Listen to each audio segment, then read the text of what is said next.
ഏതെങ്കിലും സ്പെഷ്യൽ ദൂതൻ മുഖേന സർക്കാർ ഈ ജുഡീഷ്യൽ റിമാൻഡിലുള്ള പോറ്റിക്ക് അധികം സംസാരിക്കരുത്, 90 ദിവസത്തിനുള്ളിൽ അങ്ങ് വെളിയിലിറങ്ങും എന്ന വാക്ക് കൊടുത്തിരുന്നോ എന്ന കണക്കിനാണ് SITയുടെ ഇൻവെസ്റ്റിഗേഷൻ പോയത്. ആദ്യം കുതിരയെ പോലെ ഓടിയ SIT പിന്നീട് ആമയെ പോലെ ഇഴയുന്നത് നമ്മൾ കണ്ടില്ലേ? എന്തായിരുന്നു ഈ കേസിന്റെ ക്രൊണോളജിയുടെ പ്രശ്നം? ആദ്യം പോറ്റി അറസ്റ്റ് ചെയ്യുന്നു. പോറ്റിയാണ് ആരെ ചൂണ്ടിക്കാണിക്കുന്നത്? വാസുവിനെ ചൂണ്ടിക്കാണിക്കുന്നത്. പോറ്റിയുടെ മൊഴിയുടെ ബേസിസിലാണ് വാസുവിനെ അറസ്റ്റ് ചെയ്യുന്നത്. പോറ്റിയുടെ വാസുവിൻ്റെ മൊഴി എടുത്തുകൊണ്ടാണ്, അല്ലെങ്കിൽ അത് കണക്കിലെടുത്തുകൊണ്ടാണ് SIT പത്മകുമാറിലേക്ക് എത്തുന്നത്. പത്മകുമാർ പറഞ്ഞതിൻ്റെ പുറത്താണ് കടകംപള്ളിയെ ചോദ്യം ചെയ്തത് എന്നാണ് ഞാൻ മനസ്സിലാക്കുന്നത്. അല്ലെങ്കിൽ N വിജയകുമാർ അറസ്റ്റിലാവാനുള്ള കാരണം ഈ 3 പേരുടെയും മൊഴിയാണ്. അപ്പോൾ പോറ്റി വെളിയിലിറങ്ങിയാൽ ആ മൊഴികൾ സ്വാധീനിക്കപ്പെടും.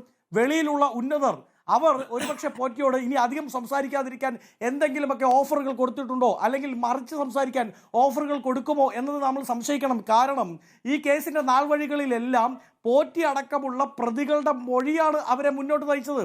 പോറ്റി അടക്കമുള്ള പ്രതികളുടെ മൊഴിയാണ് ഈ കേസിൻ്റെ മൈൽ സ്റ്റോൺ. അപ്പോൾ ആ മൊഴികൾ ബാഡ് ചെയ്യപ്പെടാൻ, ആ മൊഴികൾ സ്വാധീനിക്കപ്പെടാനുള്ള സാധ്യത അവർ വെളിയിൽ വരുമ്പോഴുണ്ട്.